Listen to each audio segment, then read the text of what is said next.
এই যুবকেরা আমার নবী পাকের প্রেমিকেরা আল্লাহ পাক রব্বুল আলামিন আল্লাহ পাক আল্লাহ তাআলা জানিয়ে দিয়ে গেলেন ইয়া আইয়ুহাল্লাযীনা আমানু হে ঈমানদার বিশ্বাসীগণ আমি আল্লাহ পাক রব্বুল আলামিন জানিয়ে দিলাম কুতিবা আলাইকুমুস সিয়াম কামা কুতিবা আলাল্লাযীনা মিন ক্বাবলিকুম লাআল্লাকুম তাত্তাকুন হে আমার বান্দা বান্দীরা আমি আল্লাহ পাক রব্বুল আলামিন তোমাদের জন্য এক মাস রোজাকে আমি আল্লাহ ফরজ করে দিলাম। এ নওজোয়ান তরুণেরা আমার আল্লাহ পাক জানিয়ে দিলেন আমার বান্দা আমি আল্লাহ তোদেরকে এক মাস রোজা ফরজ করে দিলাম।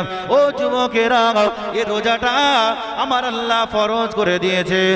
না না না, রোজা মানে শুধু এটা নয় ভোরবেলায় উঠলাম সেহরি করলাম সারাদিন না খেয়ে থাকলাম, এটা কখনো রোজা হতে পারে না। বরঞ্চ আমার আল্লাহ পাক রব্বুল আলামিন জানিয়ে দিলেন ও আমার বান্দা ও আমার বান্দা বান্দিরা আমি আল্লাহ পাক জানিয়ে দিলাম ঠিক রোজার মাসে যখন দিনের বেলায় আহার থেকে দূরে সরে থাকবে আমি আল্লাহ জানিয়ে দিলাম শুধু এটা রোজা নয়, এই রোজা অবস্থাতে মিথ্যা কথা বলবি না, গালিগালাজ করবি না, এই রোজার অবস্থায় এমন করে গান শুনতে পারবি না, জোয়ার আড্ডায় যেতে পারবি না, সুদের আড্ডায় যেতে পারবি না, তাসের আড্ডায় যেতে পারবি না। আমার বান্দা শুধু তাই নয় আমার বান্দা বান্দিরা অবশ্যই তোরা মনে রেখে দে এই রোজা অবস্থায় তোরা পরনিন্দা পরচর্চা গীবত গিল্লা থেকে তোরা বিরত থাক। এটাই হলো সিয়াম, এটাই হলো রোজা। কি বলেছি? তাহলে রোজা মানে আমরা এক শ্রেণীর মানুষ। নারে তাকবীর, নারে তাকবীর। পীরজাদা মহিবুল্লাহ হুসাইনি ভাইজান, পীরজাদা মহিবুল্লাহ হুসাইনি ভাইজান, নারে তাকবীর। পুরা সিদ্দিকী আজিজা ইন্টারন্যাশনাল মাদ্রাসা, নারে তাকবীর। তানজিল ফাতিহ ভাইজান, নারে তাকবীর। ভাইজান চলে এসেছেন মাশাআল্লাহ। যারা দাঁড়িয়ে আছেন ভাই একটু ভিতরে চলে আসেন, ভিতরে চলে আসেন, মজলিসের সৌন্দর্য রাখেন। আমার ভাইরা খুব সময় সংক্ষেপ। তাহলে আমি কি কথা বলেছি? আমরা এক শ্রেণীর মানুষ জানি যে রোজা রাখা মানে সেই ভোরবেলায় সেহরি করবো আর সারাদিন না খেয়ে থেকে ইফতার করবো, রোজা হয়ে গেল। না, ওটা রোজা নয়। মুসলমান ঘরে ছেলেরা, তরুণেরা, আমার নবী পাকের প্রেমিকেরা, আমার নবী পাকের দেওয়ানারা, শুধু ওটা রোজা নয়। তাহলে এসেছি যখন আল্লাহ নবীর একটা হাদিস আপনাদের সম্মুখে বলে যায়। এ নওজোয়ান তরুণেরা, আল্লাহ নবী আল্লাহ রাসূল সাল্লাল্লাহু আলাইহি ওয়াসাল্লাম হুজুর আমার রমজান মাসে মসজিদে নববী শরীফে দাঁড়িয়ে আছেন। আল্লাহ নবী সাহাবারা আল্লাহ নবী দরবারে চলে আসলেন। ইয়া রাসূলুল্লাহ, ইয়া হাবিবাল্লাহ, হুজুর ও আমার সাহাবারা কি খবর বলো, কি হয়েছে?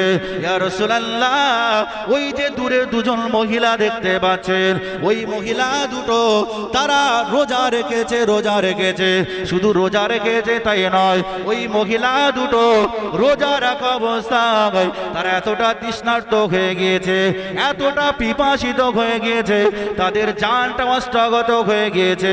ইয়া রাসূলুল্লাহ, ইয়া হাবিবাল্লাহ, হুজুর তাদের জিহ্বাটা বেরিয়ে গেল।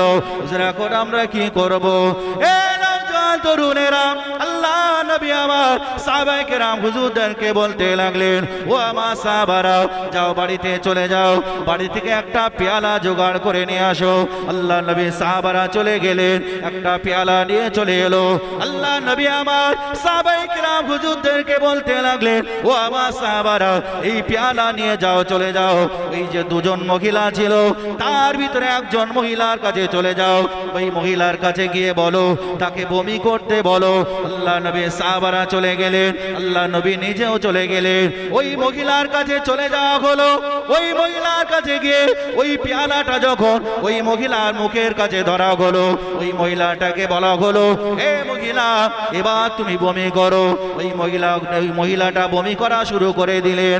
আল্লাহ নবী আমার বলার সাথে সাথে ওই মহিলাগুলি যখনই বমি করে দিলেন, ওই মহিলার বমির ভিতর থেকে রক্ত পূজার গোশের টুকরা বার হতে লেগেছেন। আল্লাহ নবী সাহাবারা জিজ্ঞাসা করলেন ইয়া রাসূলুল্লাহ, ইয়া হাবিবাল্লাহ হুজুর, এই মহিলা দুটো তারা রোজা রেখেছে, আপনি কেন তাদেরকে বমি করতে বললেন? বমি করলে তো রোজা ভেঙে যায়। আল্লাহ নবী আমার আবার বললেন, আমার সাহাবারা যাও, দ্বিতীয় নম্বর মহিলার কাছে চলে যাও।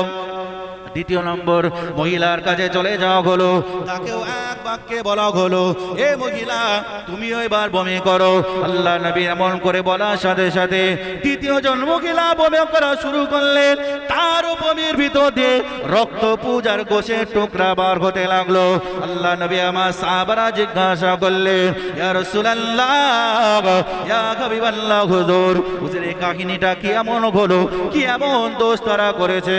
আল্লাহ নবী সাহাবাদেরকে লক্ষ্য করে বলেছিলেন, ও আমার সাহাবারা, এই মহিলা দুটো রোজা রেখেছিল বটে, কিন্তু না না না, তারা সারি করেছিল।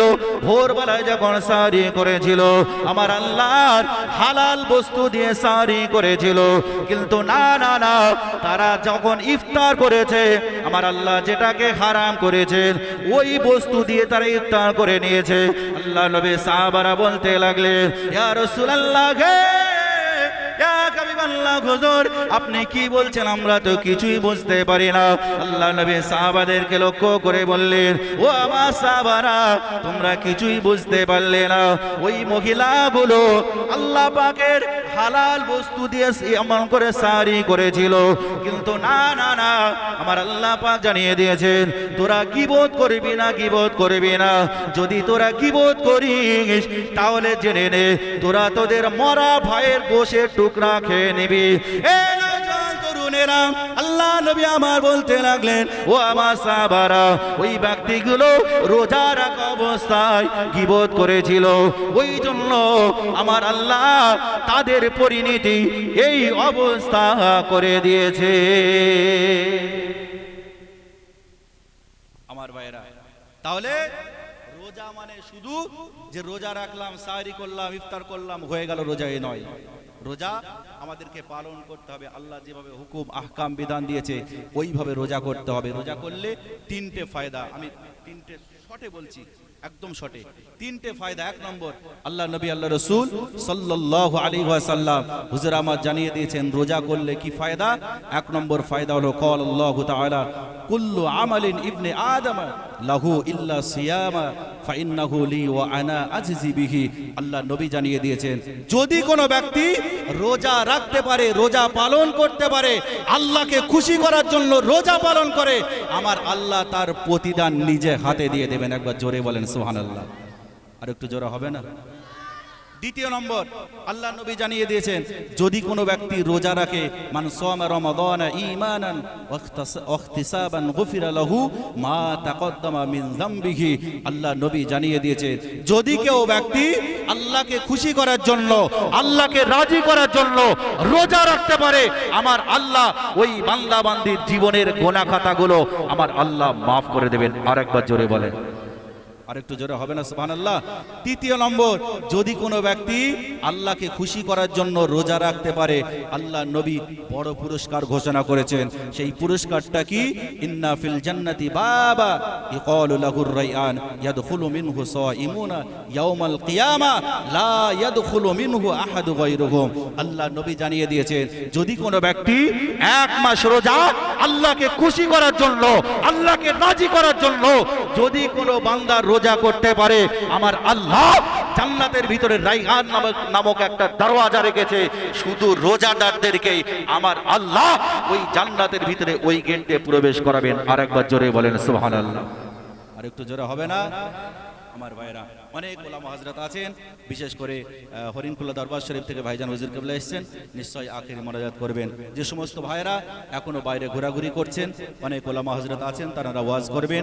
আমি ভাষাগত ত্রুটির জন্য আপনাদের কাছে ক্ষমা চাইছি। ওয়া আখিরু দাওয়ানা আনিল হামদুলিল্লাহি রাব্বিল আলামিন।